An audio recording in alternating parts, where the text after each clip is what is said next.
വാഗ്ദത്തം പോലെ നിന്റെ സന്നിധാനം നിൻ മക്കൾ കൂടിയിടുമ്പോൾ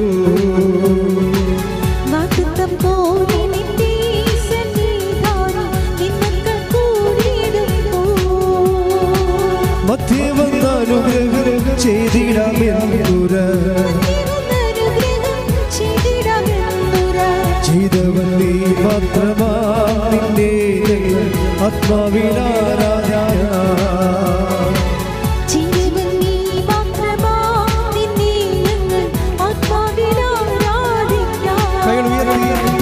ആരാധനയ്ക്ക് യോഗ്യരേ നിന്നെ ഞങ്ങൾ ആരാധിച്ചിടുന്നിതാ ആരാധനയ്ക്ക് യോഗ്യരേ നിന്നെ ഞങ്ങൾ ആരാധിച്ചിടുന്നിതാ ആരാധനയ്ക്ക് യോഗ്യരേ നിന്നെ ഞങ്ങൾ ആരാധിച്ചിടുന്നിതാ ആരാധനയ്ക്ക് യോഗ്യരേ നിന്നെ ഞങ്ങൾ ആരാധിച്ചിടുന്നിതാ. ഹല്ലേലൂയ ഹല്ലേലൂയ ഹല്ലേലൂയ ഹല്ലേലൂയ യേശുവേ ഒരിക്കൽ കൂടി ഹല്ലേലൂയ ഹല്ലേലൂയ യേശുവേ ആരാധന പ്രാർത്ഥിക്കുന്ന എല്ലാ മക്കളെയും ഈ അൾത്താരിൽ സമർപ്പിക്കുന്നു. യേശുവിലൂടെയും ഷെക്കീന ടെലിവിഷനിലൂടെയും ഈ ശുശ്രൂഷയിൽ പങ്കെടുത്ത് പ്രാർത്ഥിച്ചുകൊണ്ടിരിക്കുന്ന സാക്ഷികളാക്കി ഉയർത്തണമേ. ഹല്ലേലൂയ ഹല്ലേലൂയ മഹത്വം മഹത്വം ആരാധന ആരാധന ഹല്ലേലൂയ യേശുവേ നന്ദി യേശുവേ ആരാധന ഹല്ലേലൂയ മഹത്വം മഹത്വം ആരാധന ആരാധന ഹല്ലേലൂയ ഹല്ലേലൂയ യേശുവേ ആരാധന ഹല്ലേലൂയ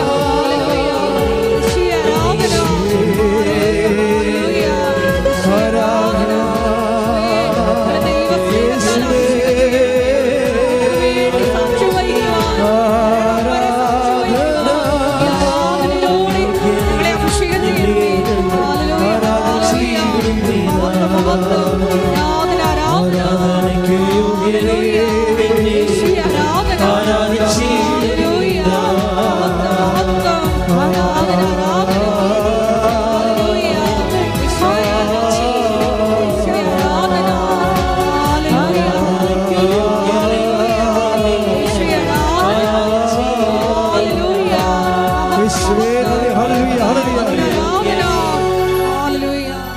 പരിശുദ്ധ പരമദിവ്യകാരുണ്യത്തിന് സ്തുതിയും പുകഴ്ചയും പരിശുദ്ധ പരമദിവ്യകാരുണ്യത്തിന് ആരാധനയും സ്തുതിയും പുകഴ്ചയും ഉണ്ടായിരിക്കട്ടെ. പരിശുദ്ധ പരമദിവ്യകാരുണ്യത്തിന് ആരാധനയും സ്തുതിയും പുകഴ്ചയും ഉണ്ടായിരിക്കട്ടെ. നമുക്കിരിക്കാം.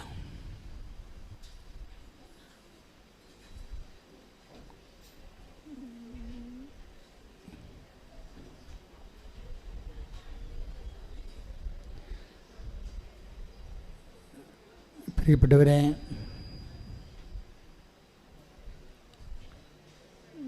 ഉടമ്പടിയിലൂടെയുള്ള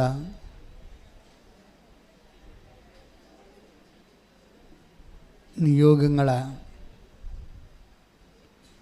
പെട്ടെന്ന് നിറവേറാനാവശ്യമായ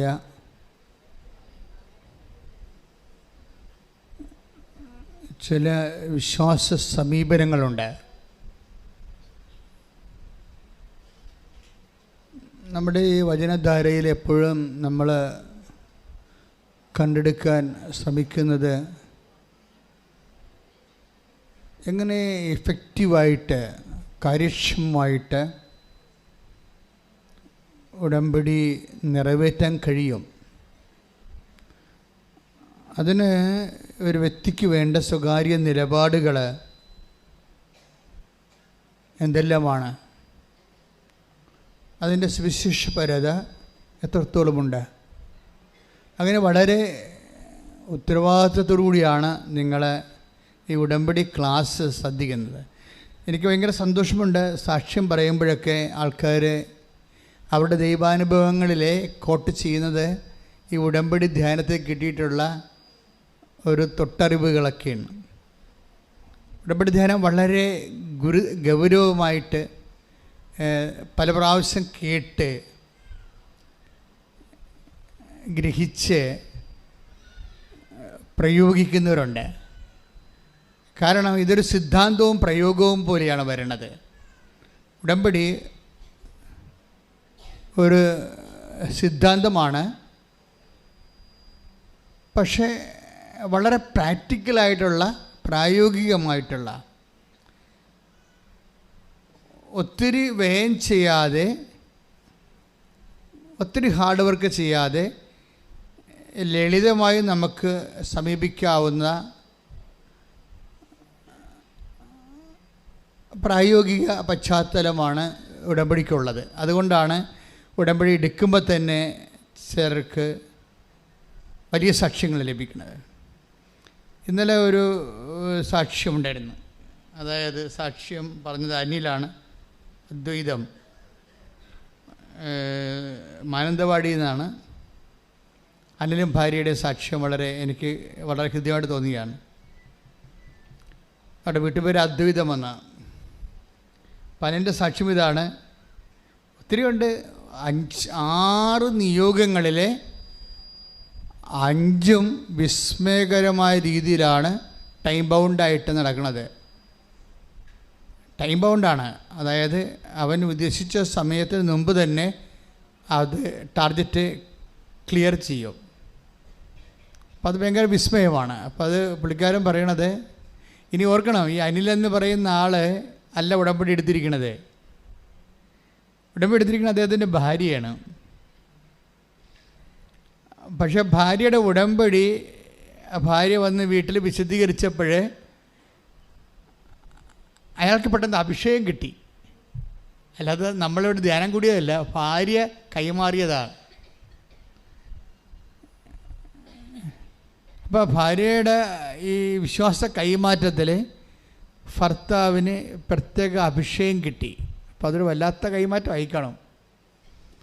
കാര്യം അതിൻ്റെ അകത്ത് നമുക്കറിയാമല്ലോ, ഒരു ഫസ്റ്റ് ഓഫ് ഓൾ ഒരാളോട് പറയുമ്പോൾ ഏറ്റവും പ്രശ്നം കലഹം ഉണ്ടാക്കുന്നത് നമ്മുടെ ബുദ്ധിയായിരിക്കും. ബുദ്ധി ആദ്യം കലഹിക്കും.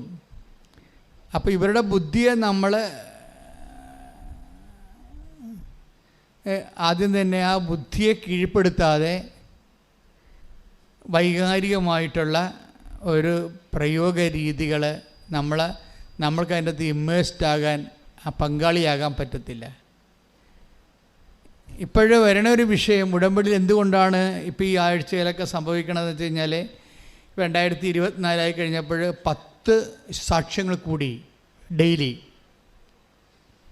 നമുക്ക് എപ്പോഴും കിട്ടുന്നത് ഒരു 10-18 സാക്ഷ്യങ്ങളാണെങ്കിൽ ഇപ്പോൾ അത് 2004 ആയപ്പോൾ ദിനം പ്രതി 28 സാക്ഷ്യങ്ങളായിട്ട് കൂടി.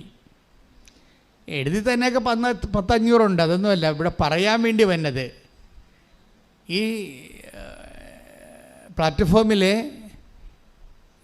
സാക്ഷ്യസുവിശേഷ പ്രയോഗത്തിന് വേണ്ടി വരുന്നവരുടെ എണ്ണം ഒരു 30% കൂടി. 10 കോടി എന്ന് പറയുമ്പോൾ 30% കൂടി. എന്തുകൊണ്ടാണ് ഇങ്ങനെ പെട്ടെന്ന് 30% ഒരു ഹൈക്ക് വന്നത്? അതിൻ്റെ കാരണം ബുദ്ധിപരമായിട്ട് ആരോഗ്യമൊക്കെ ഇത് വല്ലാതെ സ്വാധീനിച്ചെന്നാണ്. കാരണം ഒരു മനുഷ്യന് ബുദ്ധിപരമായിട്ട് സ്വാധീനിച്ചാൽ മാത്രമേ ബാക്കി ഇമോഷണലായിട്ട് അവൻ സെറ്റപ്പ് ആകത്തുള്ളൂ. ഈ ബുദ്ധിപരമായിട്ട് സ്വാധീനിക്കുന്നത് എന്താണ്? പണ്ടൊക്കെ ഉടമ്പടി അമ്മ തന്ന 16-17 കാലഘട്ടങ്ങളിലൊക്കെ വല്ലാത്ത വിമർശനങ്ങൾ എല്ലാവരുടെ ഭാഗത്തു നിന്നുണ്ടായി. ഡോക്ടേഴ്സ് തന്നെ സമിതികൾ കൂടിയിട്ട് വാട്സപ്പിലൊക്കെ ഗ്രൂപ്പുകളുണ്ടാക്കി കൃപാസനത്തിനെതിരെ. ബുദ്ധി കേന്ദ്രങ്ങളിൽ നിന്നും യുക്തിവാദ സംഘങ്ങളിൽ നിന്നൊക്കെ അറ്റാക്ക് ഉണ്ടായി. ജനങ്ങൾ തന്നെ ഇവിടെ അവരുടെ ഇൻസ്റ്റിഗേഷനിൽ വലിയ ജാഥയൊക്കെ നടത്തിയത് അടച്ചു പൂട്ടണമെന്നൊക്കെ പറഞ്ഞ്. അപ്പം ഞാൻ വളരെ കൂളായിരുന്നു. സഭയിൽ നിന്ന് എനിക്ക് സമ്മർദ്ദം ഉണ്ടായിരുന്നു. സാക്ഷ്യങ്ങളുടെ എണ്ണം കുറക്കണം, സാക്ഷ്യങ്ങൾ ഡോക്ടേഴ്സിന് സർട്ടിഫിക്കറ്റ് തരാതെ സാക്ഷ്യങ്ങൾ പ്രസിദ്ധീകരിക്കരുതെന്നൊക്കെ സഭയിൽ നിന്ന് എനിക്ക് സമ്മർദ്ദം ഉണ്ടായി.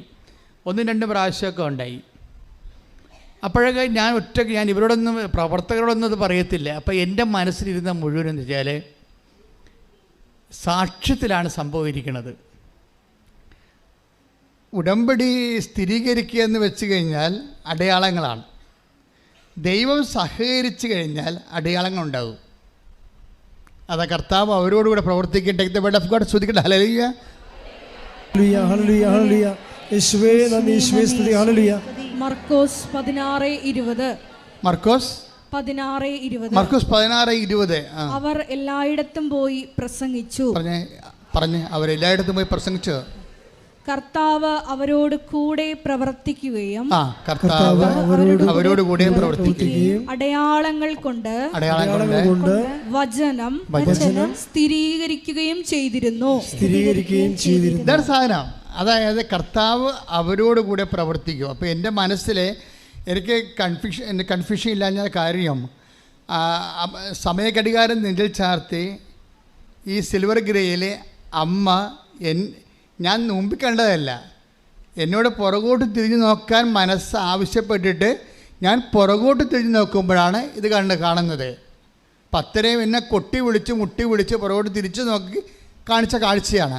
ആ കാര്യത്തെക്കുറിച്ച് ഈ ലോകത്ത് എൻ്റെ കഴുത്ത് കണ്ടിച്ച് കളഞ്ഞാൽ ഞാനത് പറയും. കാര്യം I have seen it directly. എനിക്ക് വേണമെങ്കിൽ മാതാവിനെ ടച്ച് ചെയ്യാമായിരുന്നു. ഇത്രയും ടച്ച് ചെയ്യാവുന്ന രീതിയിൽ അമ്മ മാതാവ് ഈ ലോകത്ത് ഇന്നുവരെ പ്രത്യക്ഷപ്പെട്ടിട്ടില്ല. അതുകൊണ്ട് എനിക്കറിയാം. അതുകൊണ്ട് ഞാൻ എവിടെ വന്നാലും മിണ്ടാതിരിക്കുകയുള്ളൂ. ഞാൻ അത് ദൈവത്തിന് വർക്ക് ചെയ്യാൻ ഇത്തിരി സമയം കൊടുക്കുക.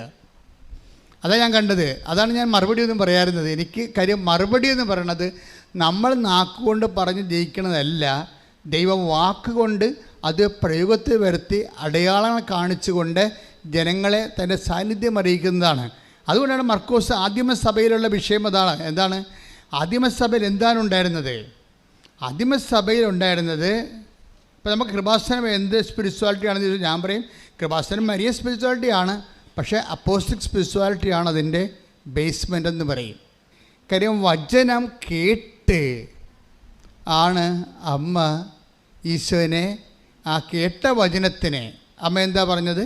ഇതാ കർത്താവിൻ്റെ ദാസി. അപ്പോൾ ലൂക്ക 1:38 ഇതാ കർത്താവിൻ്റെ ദാസി. വചനത്തോട് ആര് ദാസിയാണ് ദാസനാണെന്ന് പറഞ്ഞാലും വചനം ഗർഭം ധരിക്കും എന്ന് വെച്ച് കഴിഞ്ഞാൽ വചനം മാംസമാകും എന്ന് വെച്ചാൽ വചനത്തിൻ്റെ ശക്തി നമ്മളിലേക്ക് ആവഹിക്കപ്പെടും. സ്തുതിക്കട്ടെ. ഹല്ലേലൂയ, ഹല്ലേലൂയ, ഹല്ലേലൂയ, ഹല്ലേലൂയ. വചനം കേൾക്കുമ്പോൾ ഈ ആരാധനയിലൂടെ ഞങ്ങളെ അഭിഷേകം ചെയ്യണം. ഹല്ലേലൂയ, ഹല്ലേലൂയ, യേശുവേ സ്തോത്രം. അപ്പം അതെനിക്ക് ഭയങ്കര ഇഷ്ടപ്പെട്ടു. കാര്യത്തിന് അത് ബെനഡിക്റ്റ് മാർപ്പാപ്പയുടെ വചനങ്ങളാണ്. ബെനഡിക്റ്റ് 14-ാം മാർപ്പാപ്പ പറയുമായിരുന്നു, മാതാവ് ഗർഭധാരണം ചെയ്തത് വചനം ചെവിയിലൂടെയാണെന്ന്. അത് തന്നെയാണ് റാഫേൽ പിതാവ് എടുത്തിട്ട് കാലഘട്ടത്തിലേക്ക് പ്രയോഗിക്കണത്. എന്താണ്? കേൾക്കുന്നതാണ് ഒരു പ്രാർത്ഥനയെന്ന് വെച്ചാൽ എല്ലാ അഭിപ്രായ വ്യത്യാസങ്ങളെയും സ്നേഹത്തോടെ കേൾക്കുമെന്നാണ്. അതല്ല, കേൾക്കാത്തതാണല്ലോ പ്രശ്നം. അമ്മ മാതാവ് എന്തുകൊണ്ടാണ് എനിക്ക് പ്രത്യക്ഷപ്പെട്ടതെന്ന് നിങ്ങൾ ചോദിച്ചാൽ ഞാൻ പറയും, ഞാൻ 87 തൊട്ട് ആൾക്കാർ കേൾക്കുന്നതാണ്. ഇതിപ്പോൾ നിങ്ങളിപ്പോൾ എൻ്റെ അടുത്ത് വരണത് ചീട്ടും പിടിച്ചല്ലേ പറയണത്? എന്താ കാര്യം? എനിക്ക് വേണ്ടി, അതായത് ആളുകളുടെ കേൾക്കാനുള്ള ആൾക്കാരുടെ എണ്ണം കൂടി. ഒരാൾക്ക് അരമണിക്കൂർ കൊടുക്കാൻ നമുക്കില്ല, അപ്പോൾ ബാക്കിയുള്ളവരെ കേൾക്കാൻ പറ്റാതെ വരും. അപ്പോൾ ഞാനൊരു ദിവസം 150 പേരെ കേൾക്കുന്നുണ്ട്. അപ്പോൾ 150 പേരെ അവിടെ കേട്ടിട്ട് അവിടെ മെയിൻ പോയിൻ്റുകൾ എഴുതി വാങ്ങിക്കും. എന്നിട്ട് ഞാൻ അതിലെനിക്ക് മനസ്സിലാകാത്ത എന്തെങ്കിലും വിഷയങ്ങളുണ്ടെങ്കിൽ ഞാൻ അവരോട് ചോദിക്കും. അപ്പോൾ എന്താ പ്രശ്നം വെച്ച് കഴിഞ്ഞാൽ നമുക്ക് ഒരു 10 പേരെ കേൾക്കാൻ പറ്റുന്ന സ്ഥലത്ത് നമുക്ക് ഒരു 100 പേരെ കേൾക്കാൻ പറ്റും. കേൾക്കണത് നിസ്സാരമല്ല, കേൾക്കണത് പ്രാർത്ഥനയാണെന്നാണ് പറയണത്. അതായത് ഒരു മനുഷ്യൻ, നിങ്ങൾക്കറിയാമല്ലോ, ഇപ്പം സഭയിൽ ഞാൻ ജീവിച്ചപ്പോൾ ചില കൂടുതൽ പഠിച്ചിട്ടുള്ള അച്ഛന്മാർ പറയും, ജോസഫച്ചൻ എന്നാ ചെയ്യണത്? ഞാൻ പറഞ്ഞു, കൗൺസിലിങ്ങിന് ആൾക്കാർ വരുന്നുണ്ട്. നേരത്തെ ഇപ്പോഴുള്ള ചരിത്രമല്ല, പഴയ ചരിത്രമാണ്. കൗൺസിലിങ്ങോ? അത് സൈക്കോളജി പഠിക്കണ്ടേ? അപ്പം ആവശ്യത്തിന് വേണ്ട സൈക്കോളജിയൊക്കെ പാസ്റ്റേഴ്സ് കൗൺസിലിംഗ് സൈക്കോളജിയും കോളേജിൽ നിന്നും അതുപോലെ തന്നെ സെമിനാരിന്നൊക്കെ പഠിച്ചിട്ടുണ്ട്. പക്ഷേ അതൊന്നും ഇവിടെ പ്രയോഗമല്ല. കാര്യം ദൈവത്തെ സംബന്ധിച്ചിടത്തോളം നമ്മൾ കൊടുക്കുന്ന ചെവി എന്തിൻ്റെ ചെവിയാണ്? ഒരു മനഃശാസ്ത്രം പഠിച്ച ആൾക്കാരുടെ ചെവിയല്ല കൊടുക്കുന്നത്, ദൈവത്തിൻ്റെ ചെവിയാണ് കൊടുക്കുന്നത്. അതാണ് വ്യത്യാസം. സഭയ്ക്ക് മനസ്സിലാകാത്തത് പ്രശ്നം അതാണ്. സഭയ്ക്ക് ദൈവത്തിൻ്റെ ചെവി കുറയുകയും മനഃശാസ്ത്രജ്ഞന്മാരുടെ ചെവി ജനങ്ങളുടെ മുറിവുകൾ കേൾക്കാൻ വേണ്ടി ഉപയോഗിക്കുകയും ചെയ്യുമ്പോൾ ഉണ്ടാകുന്ന ദൈവം പ്രവർത്തിക്കാത്ത ഒരു അവസ്ഥ ഉണ്ട്. വചനം ജഡത്വം എന്ന് പറയും. ഇത് മറിച്ച് നമ്മൾ ദൈവത്തിൻ്റെ ചെവികളിലൂടെയാണ്, നമ്മളുടെ ചെവി ദൈവത്തിന് ഹയർ ചെയ്തിട്ട് സാങ്കേതിക ജ്ഞാനമോ ലോകത്തിന് ജ്ഞാനം ഉപയോഗിക്കാതെ ദൈവജ്ഞാനം കൊണ്ട് ഇപ്പോൾ കഴിഞ്ഞ ദിവസങ്ങളിൽ ഈ നമ്മൾ പറഞ്ഞ സഹോദരനുണ്ടല്ലോ, എന്നാ പേര്, അനിൽ പറഞ്ഞൊരു വിഷയമുണ്ട്. അതായത് അനിൽ അദ്വൈതം.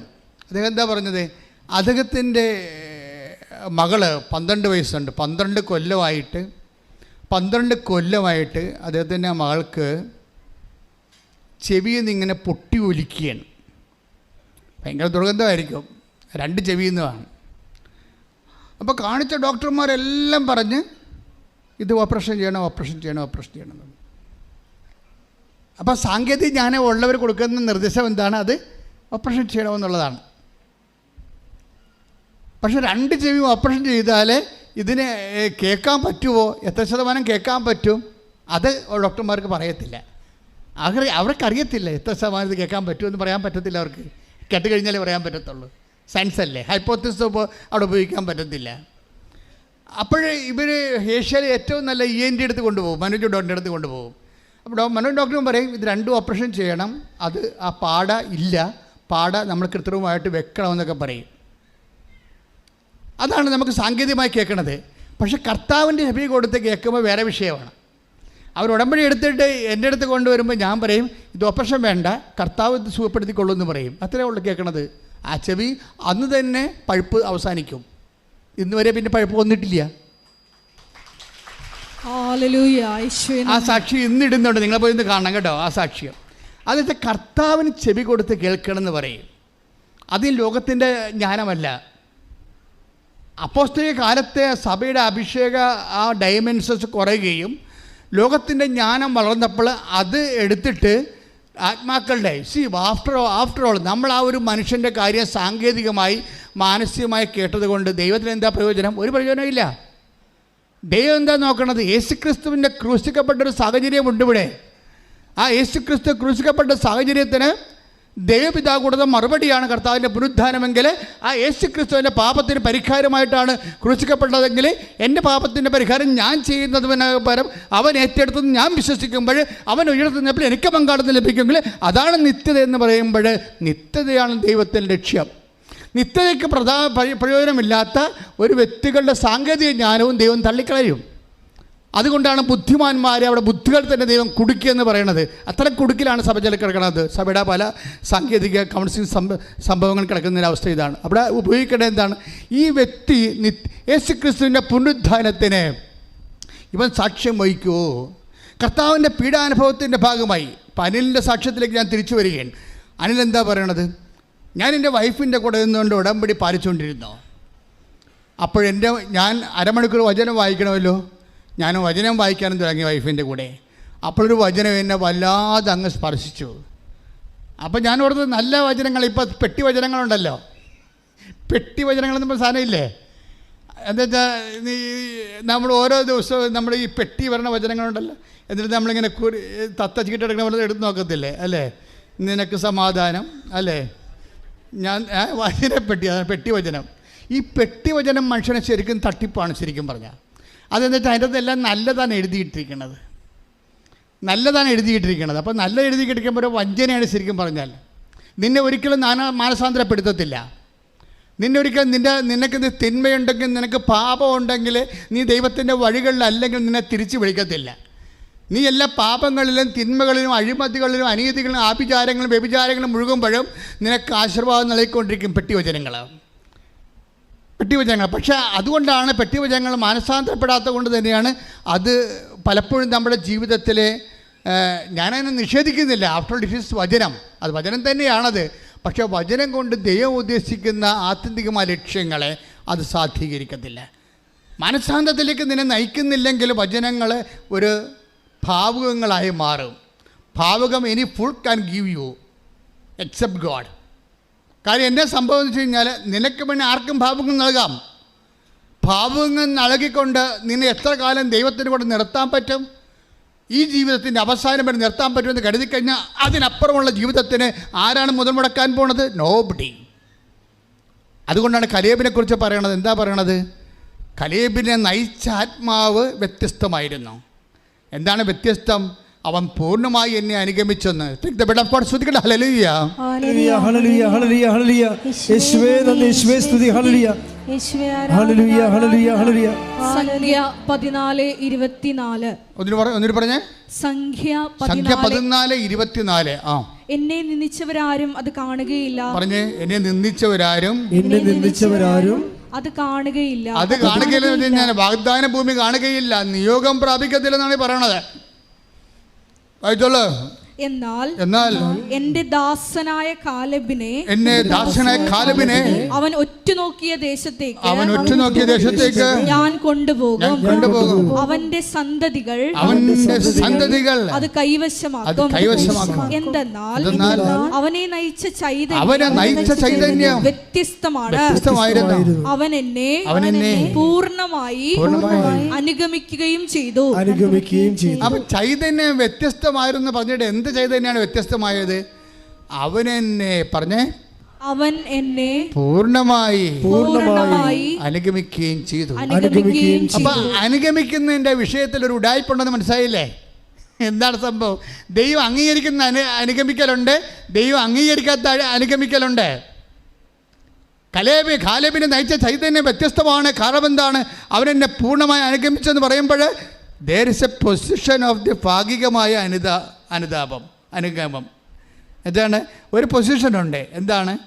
ഭാഗികമായി വേണമെങ്കിൽ നമുക്ക് ദൈവത്തെ അനുഗമിക്കാം. മനസ്സിലായില്ലേ? അപ്പോൾ അനുഗമിക്കുന്നതിൻ്റെ കാര്യത്തിൽ ചൈതന്യത്തിൻ്റെ വ്യത്യാസമുണ്ട്.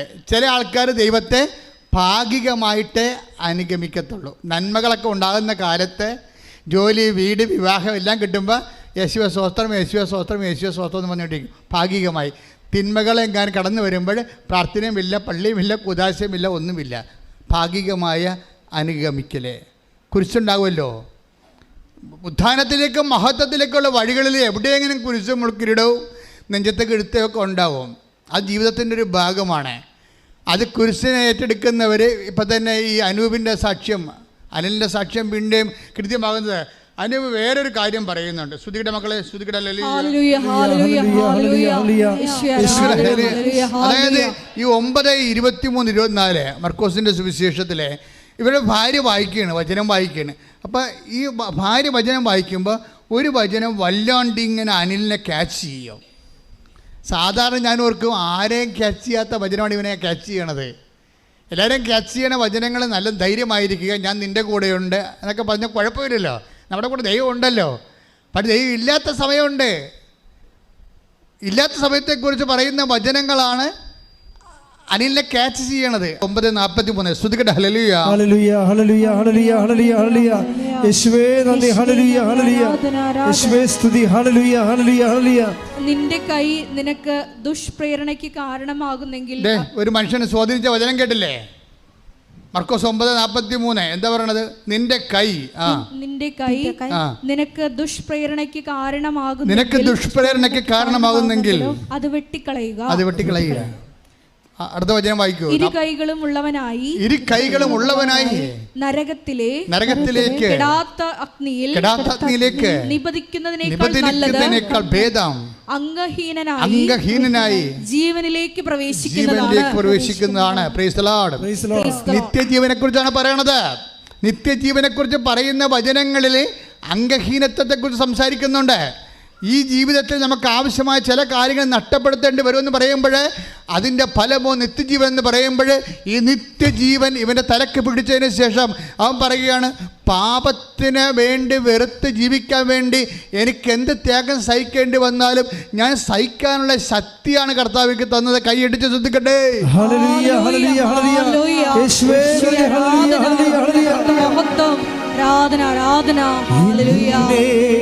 നിത്യതയോടടുപ്പിക്കുന്ന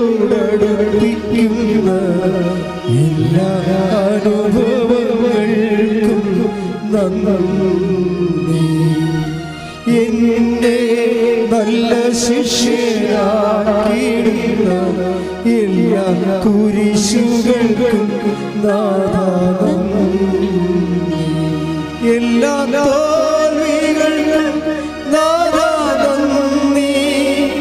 നിന്റെ മുഖം കാണുവാൻ അതു നിമിത്തമായി എല്ലാ കണ്ണുനീരിലും നാഥാ നന്ദി.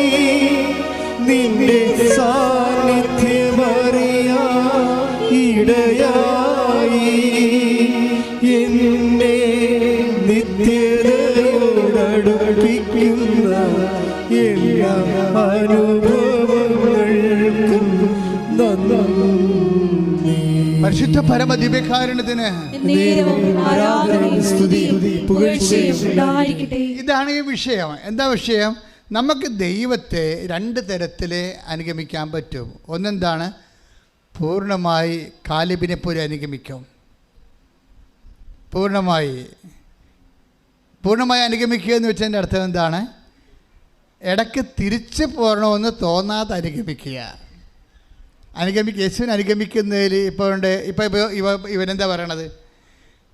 അനിലെന്താ പറയണത്? ഞങ്ങളുടെ വീട്ടിൽ കക്കൂസെ പാത്തിരുന്ന ദിവസങ്ങളുണ്ട്. എന്താ കാര്യം? ഭയങ്കര കടക്കാർ വന്ന് മുടിഞ്ഞ് ഇവരെ വീട് വളയും.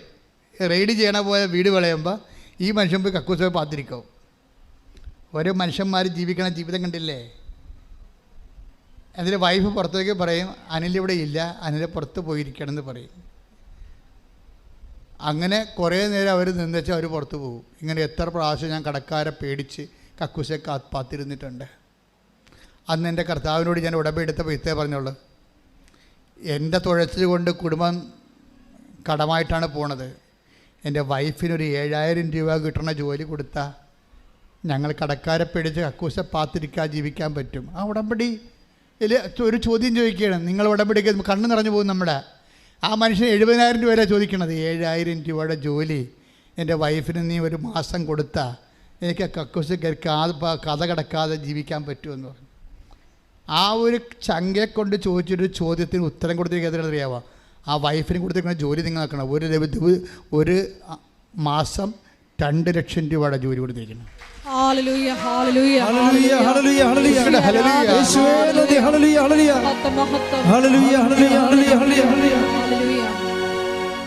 ശ്രുതികട്ടെ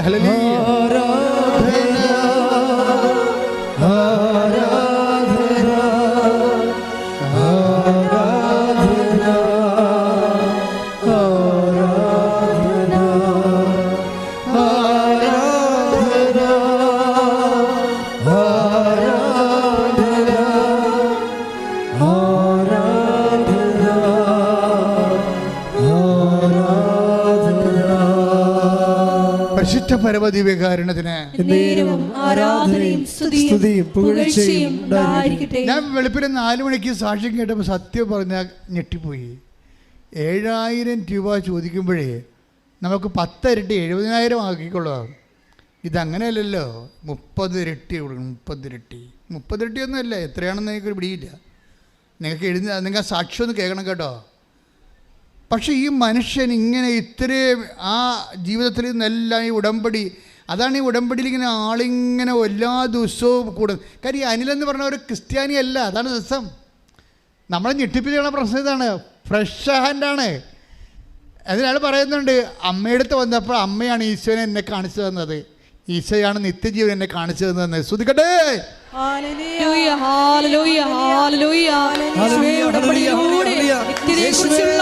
ആഴമായ ബോധ്യങ്ങൾ നൽകുന്ന ദൈവപിതാവിന്റെ സ്നേഹത്തിന് നന്ദി പറയുന്നു. ഹല്ലേലൂയ.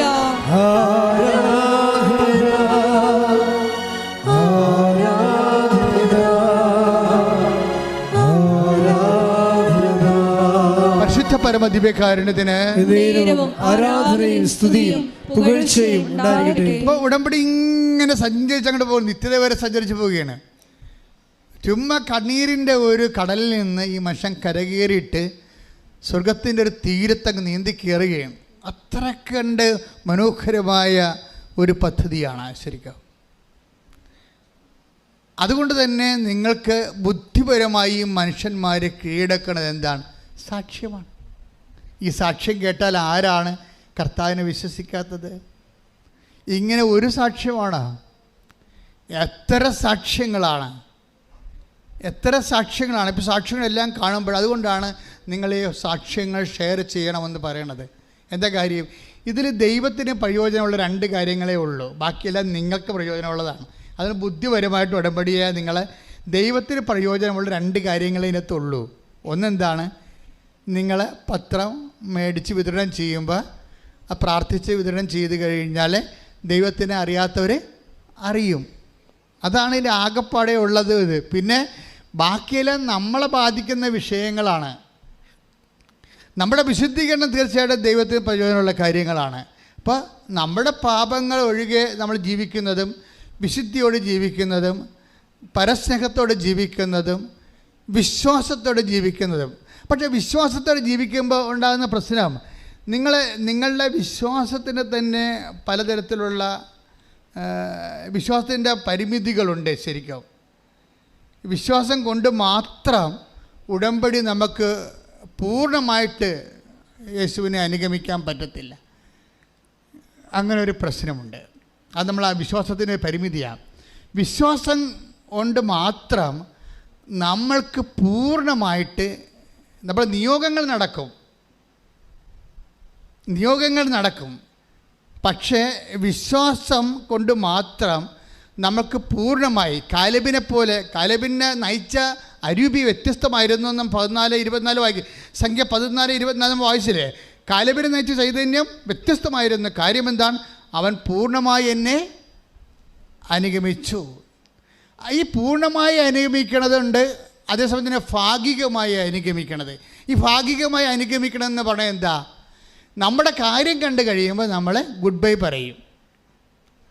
അതാണ് വിഷയം. അതാ ഭാഗിക അനുഗമനം. ഇപ്പം നിങ്ങളുടെ മകളെ കെട്ടിക്കണ വിഷയമാണ്.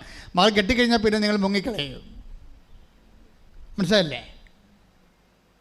ക്രിസ്ത്യാനികളൊരു വർഗ്ഗമുണ്ട്, ഏത് ചീക്കത്തോട് കണ്ടാലും ആൾക്കാർ മുക്കിയെടുക്കുന്ന വർഗ്ഗമുണ്ട്. അതുപോലെ മുങ്ങണ പാർട്ടിയുണ്ട്. ഇത് സംഭവം കണ്ടു കഴിഞ്ഞാൽ അപ്പം തന്നെ നമ്മുടെ കാര്യം കണ്ടാൽ അവരപ്പം തന്നെ മുങ്ങിക്കളയും. അതാണ് ഭാഗികമായ അനുഗമനം എന്ന് പറയുന്നത്. യേശുവിൻ്റെ കൂടെ മുന്നേ പോകും. ഞാൻ വെച്ചത് ജോലിയുടെ കാര്യമാണ്. ജോലി കിട്ടിയല്ല, തീർന്ന്. പക്ഷെ പിന്നെ ഒന്ന് പൊങ്ങണ്ടേ? എപ്പോഴെങ്കിലും മുങ്ങിക്കിടന്നാൻ പറ്റുമോ? ദൈവത്തിൻ്റെ തിരുസന്നിധി മുങ്ങിക്കിടക്കാൻ പറ്റത്തില്ല. ഇടയ്ക്ക് പൊങ്ങണ്ടേ? പൊങ്ങാൻ പിന്നെ ശ്വാസം എടുക്കേണ്ടി വരികയല്ലേ? ആ പൊങ്ങേണ്ടി വരുമ്പോൾ നമുക്കറിയാം, ദൈവത്തിനറിയാം, ഇത് കാലേബല്ല, ഭാഗികമായ അരുവിയേ ഉള്ളൂ, തിരിച്ചുപോക്ക് കയറത്തിയാണെന്ന് പറയും. തിരിച്ചു പോണ ആൾക്കാരുണ്ടാവും. കാര്യം കണ്ടു കഴിയുമ്പോൾ തിരിച്ചു പോകും. ഈ ഉടമ്പടിയിൽ 1 ലക്ഷക്കണക്കിന് ആൾക്കാരുണ്ട്. അങ്ങനെ ഉടമ്പടിയിൽ 1 ലക്ഷക്കണക്കിന് ആൾക്കാരുണ്ട്. കാര്യം കാണുമ്പോൾ തിരിച്ചു പോകും. കാര്യം കണ്ടു കഴിയുമ്പോൾ 2 സാക്ഷ്യവും പറഞ്ഞ് ആൾക്കാർ തിരിച്ചു പോകും. പിന്നെ പഴയ അരൂപിയില്ല, ജീവിതമില്ല. പിന്നെ പറ്റിക്കലും ആൾക്കാരെ തട്ടിക്കലും പഴയ ലോക ജീവിതവും ഒക്കെ ആയിട്ട് അവർ പഴയ ലോകത്തിലേക്ക് പോകും. പോകാത്ത ഒത്തിരി പേരുണ്ട്. പക്ഷെ പോകുന്നവരെക്കുറിച്ചാണ് ബൈബിൾ പറയണത്. ആരാണ് തിരിച്ചു പോണത്? അവരെക്കുറിച്ച് കർത്താവ് പറയുന്നത്, നീ എൻ്റെ വാഗ്ദാന നാട് നീ കാണത്തില്ലെന്ന് പറയുന്നുണ്ട്. കാര്യം നിത്യത വരെ നിനക്ക് ആനുകൂല്യങ്ങളൊക്കെ കിട്ടി, പക്ഷേ ഈ വിഡ്രോവൽ സിംറ്റംസ് ഉണ്ട്, തിരിച്ചു പോകാനുള്ള പ്രവണത. എന്തെങ്കിലും ഇങ്ങനെ ഉടമ്പടി ജീവിക്കാൻ പറ്റുമോ? മനുഷ്യന് ജീവിക്കണ്ടേന്ന് പറഞ്ഞുകൊണ്ട് അവർ സ്മോളൊക്കെ അടിച്ച് പഴയ രീതിയിൽ പോകും ചില ആൾക്കാർ.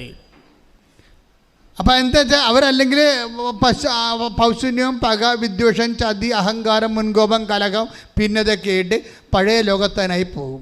പിന്നെ കുമ്പസാരമില്ല, കുർബാനയുമില്ല, പഴയ ജീവിതത്തിലേക്ക് പോകും. തിരിച്ചു പോകുന്ന ആൾക്കാരുണ്ട്. അതാണ് പറയണത്, കാലേബിനെ നയിച്ച ചൈതന്യം വ്യത്യസ്തമാണ് എന്ന് പറയാൻ കാരണം എന്താണ്? അവൻ പൂർണ്ണമായിട്ട് എന്നെ take the word of God. ശ്രുതികട ഹല്ലേലൂയ. സംഖ്യ 14:24. എന്തെന്നാൽ അവനെ നയിച്ച ചൈതന്യം വ്യത്യസ്തമാണ്, അവൻ എന്നെ പൂർണ്ണമായി അനുഗമിക്കുകയും ചെയ്തു. അവനെ നയിച്ച ചൈതന്യം വ്യത്യസ്തമാണ്, അവൻ എന്നെ പൂർണ്ണമായി എന്ന് പറഞ്ഞ് അവനെന്നെ പൂർണ്ണമായി അനുഗമിക്കുകയും ചെയ്തു. അപ്പൊ പൂർണ്ണമായി അനുഗമിക്കൽ എന്ന് പറഞ്ഞാൽ എന്താണ്? തിരിച്ചു പോകാത്തതിനെയാണ്, ഉടമ്പടി ചൈതന്യങ്ങളിൽ നിന്ന് തിരിച്ചു പോകാത്തതിനെയാണ്. ഇപ്പം ഞാൻ ഓർക്കുകയെ, നമുക്ക് 10 ലക്ഷം സബ്സ്ക്രിപ്ഷൻ ഇല്ലേ? പക്ഷെ ഉടമ്പടി ധ്യാനം കൂടുന്ന 3 ലക്ഷം പേരാണല്ലോ. ബാക്കി 9 ലക്ഷം പേരെന്ത് തിരിച്ചു പോയി? അത് കറക്റ്റല്ലേ? ഉടമ്പടി കാലം കഴിഞ്ഞപ്പോൾ അവർ തിരിച്ചുപോയി. തിരിച്ചു പോകാത്ത ആൾക്കാരുണ്ട് ഇപ്പോഴും, ആ പഴയതുപോലെ അതേ ചൈതന്യത്തിൽ ജീവിക്കുന്ന ആൾക്കാർ. ഇപ്പോൾ നമുക്ക് 10 ലക്ഷം സബ്സ്ക്രിപ്ഷൻ ഇല്ലേ? പക്ഷേ ഉടമ്പടി ധ്യാനം കൂടുന്ന എത്ര പേരാണ് ഒരാഴ്ചയിൽ? 3 ലക്ഷം പേര്. ബാക്കി 7 ലക്ഷം പേരെന്തേ? അവരാ പഴയ ചൈതന്യത്തിൽ നിന്ന് തിരിച്ചു പോയിരിക്കണം. തിരിച്ചു പോയവരെക്കുറിച്ച് എന്താ ബൈബിൾ പറയണത്? അവരുടെ ചൈതന്യം, അവരെ നയിച്ച ചൈതന്യം കലേബിൻ്റെ ചൈതന്യമല്ല. അതുകൊണ്ട് എന്താണ് സംഭവിക്കണത്? അവർ വാഗ്ദാന നാട് പ്രാപിക്കുകയില്ല. ശ്രുതികട്ടെ ഹല്ലേലൂയ. ഹല്ലേലൂയ, ഹല്ലേലൂയ, ഹല്ലേലൂയ, ഹല്ലേലൂയ. യേശുവേ നന്ദി. ഹല്ലേലൂയ, ഹല്ലേലൂയ, ഹല്ലേലൂയ. യേശുവേ ആരാധന, ആരാധന, ആരാധന, ആരാധന, യേശുവേ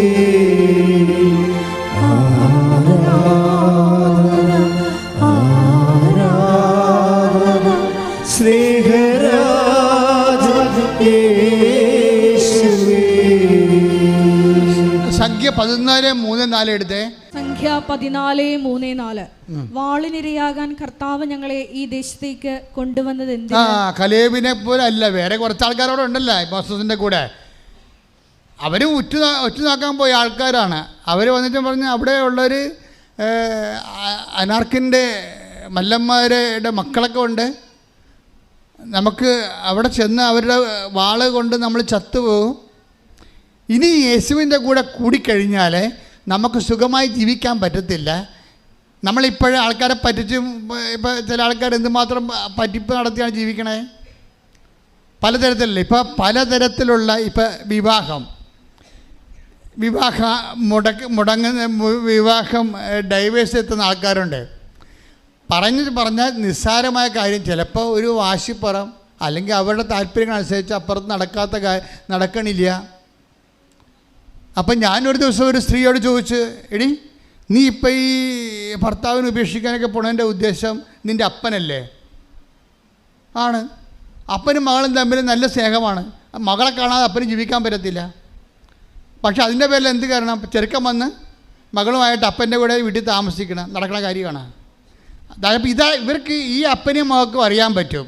ചില പെൺമക്കൾക്ക് അപ്പന്മാരോട് ഭയങ്കര സ്നേഹമായിരിക്കും, ചില ആമക്കൾക്ക് അമ്മമാരോട് ഭയങ്കര സ്നേഹമായിരിക്കും. ഈ കക്ഷികൾക്ക് ഇതൊക്കെ അറിയാൻ പറ്റും. പക്ഷേ എന്താ പറയണമെന്ന് വെച്ച് കഴിഞ്ഞാൽ അവരുടെ ജീവിത വിളികളുമായിട്ട് നോക്കുമ്പോൾ ഇത് വാള് നോക്കി നിൽക്കും. അതാണ് കലിയ പറയണത്, വാളാണല്ല വരണത്.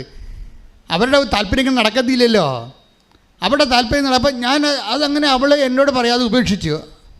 പിന്നെ ഒരു 6 കൊല്ലം കഴിഞ്ഞ് വീണ്ടും ഞാൻ അവളെ കണ്ട് വേറെ ഒരുത്തിനെ കെട്ടി, അതിനകത്ത് പിള്ളേരുണ്ട്.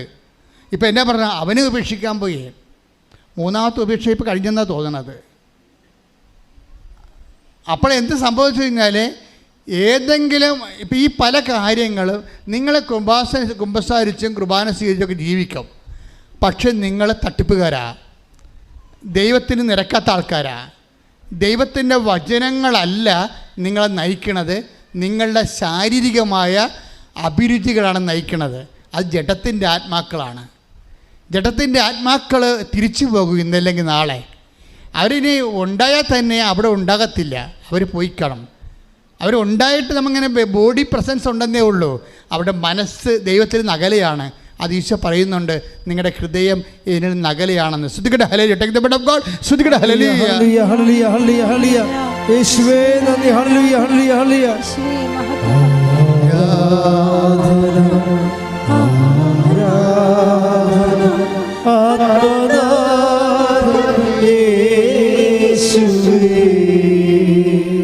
മത്തായി 15:8. മത്തായി 15:8. ഈ ജനം അധരം കൊണ്ട് എന്നെ ബഹുമാനിക്കുന്നു. പറഞ്ഞ ഈ ജനം അധരം കൊണ്ട് എന്നെ ബഹുമാനിക്കുന്നു. എന്നാൽ അവരുടെ ഹൃദയം എന്നിൽ നിന്ന് വളരെ അകലെയാണ്. തിരിച്ചുപോയി. ബോഡി ഇവിടെ ഉണ്ട്, പക്ഷെ മനസ്സും ആത്മാവും ഇവിടെ ഇല്ല, തിരിച്ചുപോയി. അതാണ് വിഷയം. തിരിച്ചുപോക്കുകാരെ ഇങ്ങനെ തിരിച്ചു പോകുന്ന ആൾക്കാരെ സംബന്ധിച്ചിടത്തോളം ദൈവം കലേബിനെ ഉയർത്തിക്കിട്ട് പറയും, ഇത് പൂർണ്ണമായിട്ട് അനുസരിക്കണമാണ്. ഇവൻ്റെ ആത്മ വ്യത്യസ്തമാണ്, ഇവൻ പൂർണ്ണമായി എന്നെ അനുഗമിക്കുന്നു. മറ്റേതെന്താണ്? തിരിച്ചു പോയിരിക്കുന്നു. കലേബാണ്, കലേബിൻ്റെ എതിരായിട്ടുള്ള ആൾക്കാരാണ്. അവരെന്താ പറയണത്? ഇവിടെ നിന്ന് കഴിഞ്ഞാൽ കർത്താവിൻ്റെ കൂടെ നിന്ന് നഷ്ടങ്ങളുണ്ടാകും.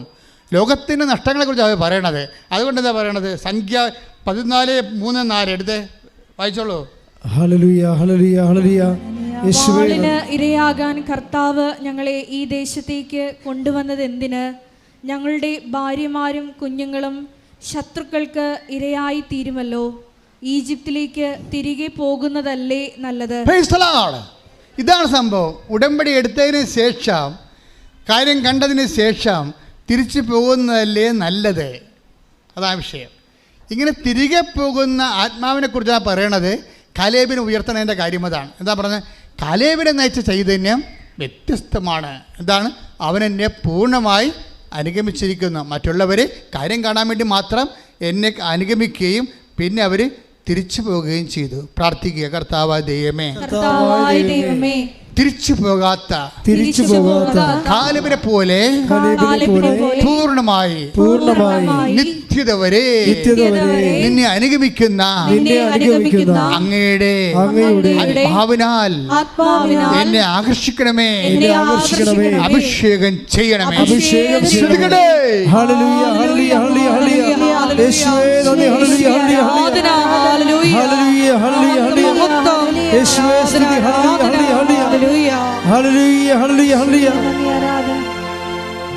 പരിശുദ്ധ പരമ ദിവ്യകാരുണ്യത്തിന് ആരാധനയും സ്തുതിയും പുകഴ്ചയും ഉണ്ടായിരിക്കട്ടെ. നമ്മൾ ഈ തിരിച്ചുപോക്കുകാർ ശ്രദ്ധിക്കേണ്ട കാര്യം വെച്ചാൽ ബൈബിളിൽ ഇതിൻ്റെ ഒരു രീതികളുണ്ട്. ശരിക്കും പറഞ്ഞാൽ ഞാൻ ഈ ദിവസങ്ങളിൽ ചുമ്മാ ഇങ്ങനെ കർത്താവിൻ്റെ വചനം ഞാൻ എപ്പോഴും ഇങ്ങനെ ചോദിച്ചുകൊണ്ടിരിക്കും. ജനങ്ങൾ വരുന്നല്ലോ, എന്താണ് പറയേണ്ടതെന്ന് ചോദിക്കും. അല്ലെങ്കിൽ ഞാൻ ബുദ്ധിപരമായി ആലോചിച്ചൊന്നും പറയത്തില്ല. ഞാൻ നിങ്ങൾ ഇന്ന് പറഞ്ഞു കഴിഞ്ഞാൽ നാളെ ഇത് അപ്പ് ചെയ്യും, തിങ്കളാഴ്ച ചൊവ്വാഴ്ച അപ്പ് ചെയ്ത് കഴിഞ്ഞാൽ പിന്നെ ഇത് പറഞ്ഞു കഴിഞ്ഞാൽ സമയം മോര് കർത്താവിൻ്റെ പുറകെ ഞാൻ നടക്കും. അടുത്ത ദിവസം എന്താ ജനങ്ങളോട് പറയാൻ നീ ഉദ്ദേശിക്കണത്? കാര്യം ഞാൻ ദൈവം പറയാത്ത ഒരു കാര്യം ഞാൻ ഇവിടെ നിങ്ങളോട് പറഞ്ഞിട്ടില്ല. അടുത്ത ദിവസം എന്താ പറയാൻ ഉദ്ദേശിക്കണമെന്ന് വെച്ചപ്പോഴാണ് കർത്താവ് ഇന്ന് പറയാൻ വേണ്ടി തന്നൊരു വചനമുണ്ട്. അതെന്ന് വെച്ച് കഴിഞ്ഞാൽ കർത്താവ് പറഞ്ഞ ഇതാണ്, അതായത് നിനക്ക് വേണമെങ്കിൽ നിൻ്റെ കാര്യം നടത്തിയെടുക്കാം എൻ്റെ അടുത്ത് വരാതെ തന്നെ. നിൻ്റെ കാര്യങ്ങൾ എൻ്റെ അടുത്ത് കൊണ്ടുവരാം, അത് നടത്തിയെടുക്കാൻ പറ്റും. പക്ഷെ നിനക്ക് എൻ്റെ അടുത്ത് വരാൻ പറ്റത്തില്ല. ഇങ്ങനെ ഒരു ജാതി ഉടമ്പടി രൂപപ്പെട്ട് വരുന്നുണ്ട്. അതറിയണമെങ്കിൽ മർക്കോസിന്റെ 2:4 എടുത്ത് ശ്രുതിക്കട്ടെ. ഹല്ലേലൂയ, ഹല്ലേലൂയ, ഹല്ലേലൂയ, ഹല്ലേലൂയ, ഹല്ലേലൂയ. യേശുവേ നന്ദി. ഹല്ലേലൂയ, ഹല്ലേലൂയ, ഹല്ലേലൂയ. മർക്കോസ് 2:4. ജനക്കൂട്ടം നിമിത്തം അവന്റെ അടുത്തെത്താൻ അവർക്ക് കഴിഞ്ഞില്ല. Praise the Lord. ഇതെന്താ സംഭവം എന്നറിയാവോ? എന്താ സംഭവം? കർത്താവ് കഫർനാമിൽ ഒരു വീട്ടിലിരിക്കുമ്പോഴേ ജനക്കൂട്ടം മുഴുവനും വീട് വളഞ്ഞ് പൊതിഞ്ഞ് നിൽക്കും. അപ്പോഴേ ഒരു തളവായ രോഗിയും കൊണ്ട് കുറേ ആൾക്കാർ വരും ഇല്ലേ? അപ്പോൾ വാദിക്കാൻ വരുമ്പോൾ ജനക്കൂട്ടം മാറിക്കൊടുക്കുക ഇല്ല, ഞങ്ങൾ അതിനു വേണ്ടി തന്നെ നിൽക്കണമെന്ന് പറഞ്ഞിട്ട് മുട്ടയെ കൊണ്ട് ഇടിച്ച് അവർ ഓടിക്കും. അവരെന്നാ ചെയ്ത് സൈഡിൽ കൂടി, ഈ ഇസ്രായേലിൻ്റെ വീടല്ലേ, ഈ ചത്രം പോലെ ഇരിക്കും, സൈഡിൽ കൂടി ചെറിയ സ്റ്റെയർകേസുണ്ട്. അപ്പോൾ സൈഡിൽ കൂടെ കയറി മുകളിൽ ചെന്നിട്ട് കട്ടിലെ പൊക്കി ഈ മനുഷ്യനെ തട്ടിയാണ്. അവിടെ നമ്മുടെ മേൽക്കൂര പോലെ അല്ല, തട്ടിയാണ്. തട്ടി മാറ്റിയിട്ട് താഴേക്ക് ഇയാളെ 4 കാല് കയറെ പിടിച്ച് താഴേക്ക് ഇറക്കും. അപ്പം മേൽക്കൂര മാറ്റിയിട്ട് താഴേക്ക് അവർ ഇറക്കി കൊടുക്കുകയാണ്. ആ സംഭവമാണ് ഈ മർക്കോസ് പറയണത്. മത്തായി 2:4 പറയണത് എന്താണ്? ഒന്ന് പറഞ്ഞാൽ ജനക്കൂട്ടം നിമിത്തം അവന്റെ അടുത്തെത്താൻ അവർക്ക് കഴിഞ്ഞില്ല. പക്ഷെ 4:5 എന്താ പറയണെന്ന് നോക്കിയേ, വായിച്ചോളൂ.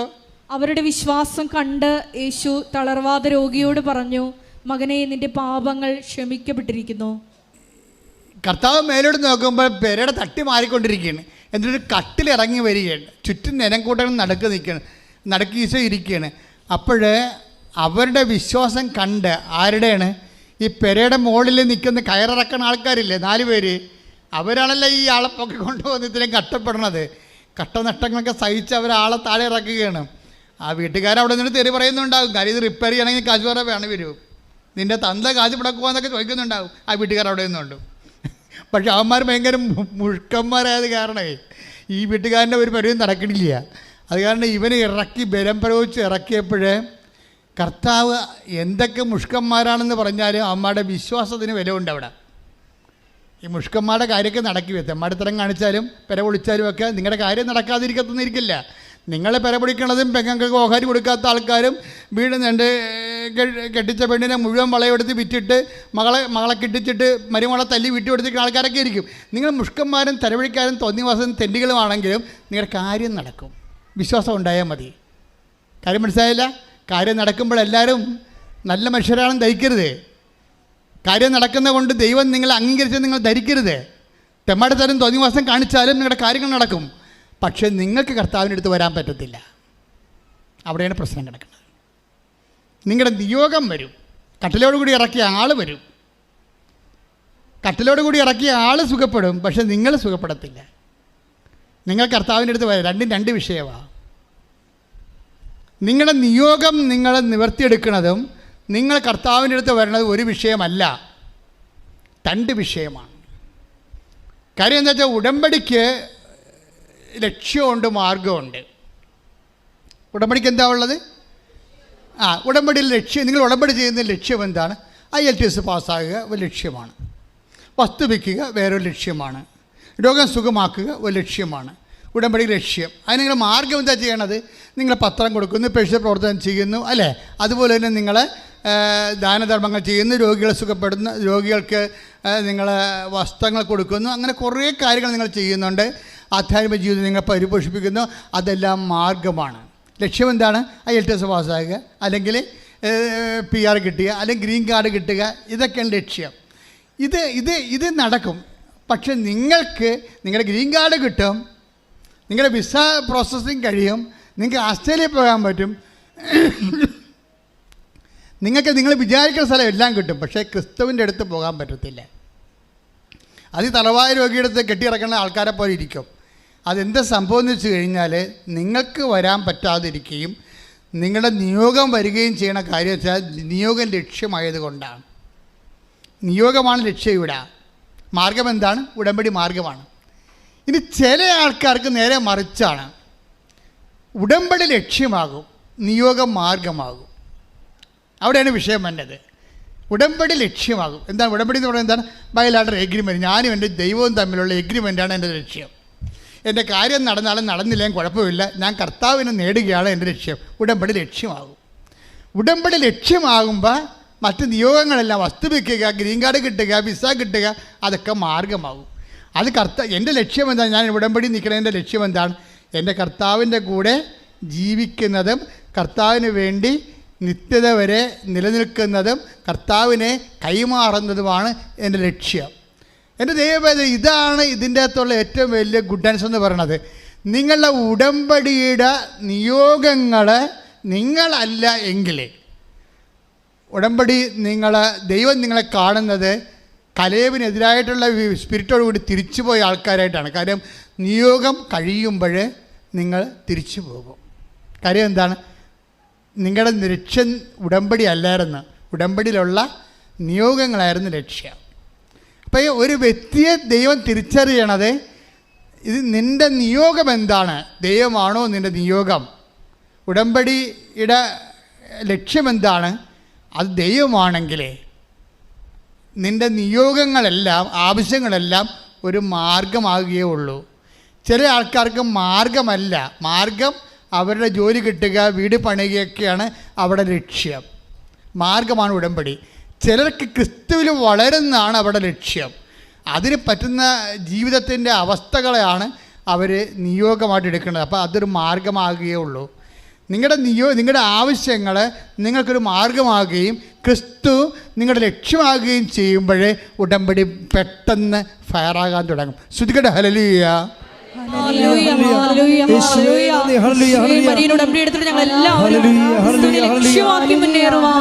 ആരാധനയിലൂടെ ഞങ്ങളെ അഭിഷേകം ചെയ്യണമേ. ആരാധന.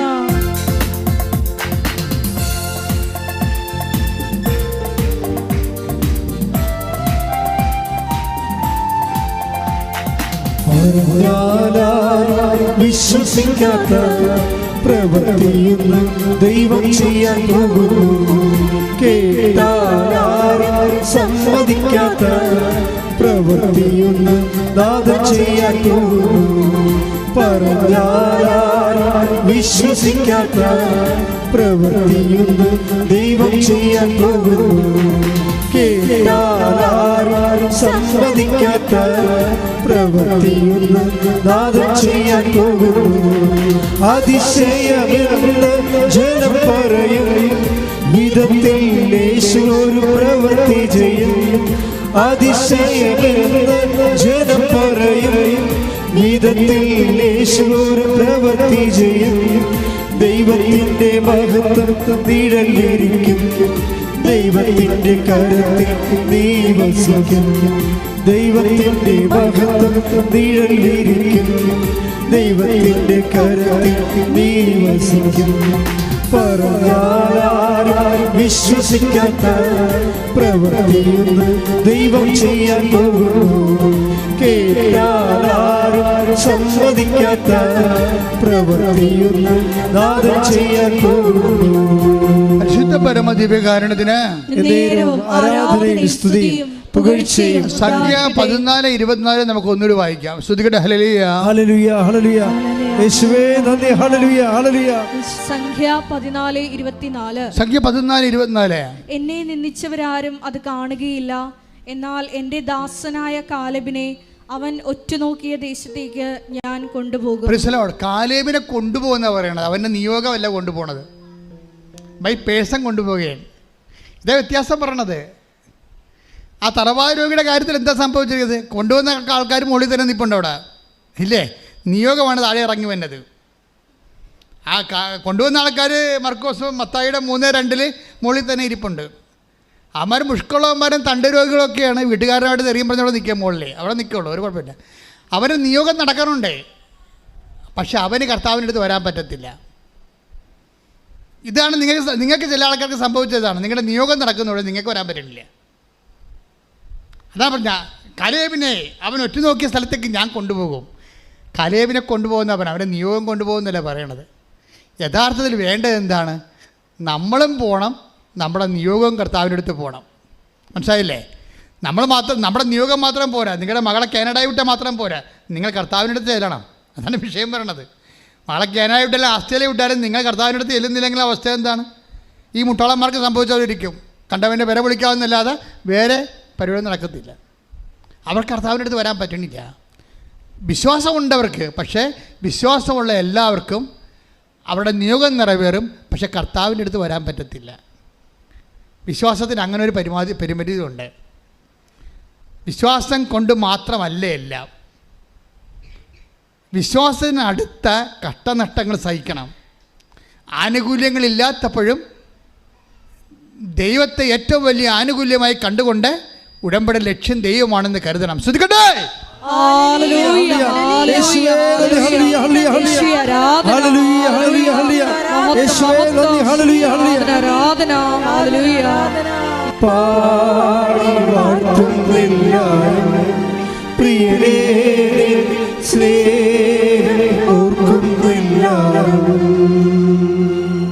കർത്താവിൻ്റെ ഒരു മനസ്സാണ് ഞാൻ നിങ്ങളോട് പറയണത്. കർത്താവ് പറഞ്ഞിരിക്കുക, ഞാൻ ഉള്ളിടത്ത് എൻ്റെ സ്നേഹിതനും ഉണ്ടായിരിക്കും. പാടി വാഴ്ത്തുന്ന എല്ലാവരും ശ്രദ്ധിക്കട്ടെ. പ്രിയരേ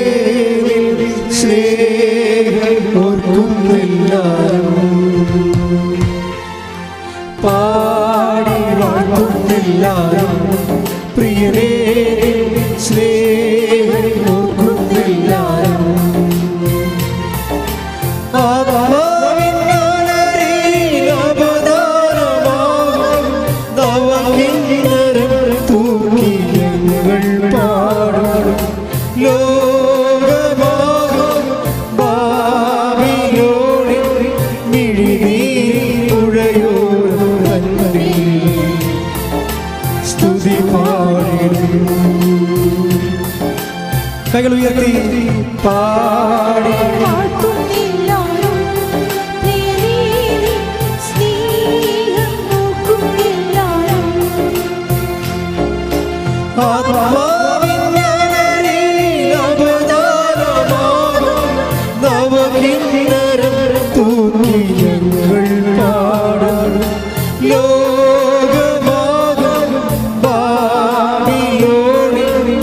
മിഴിനീർ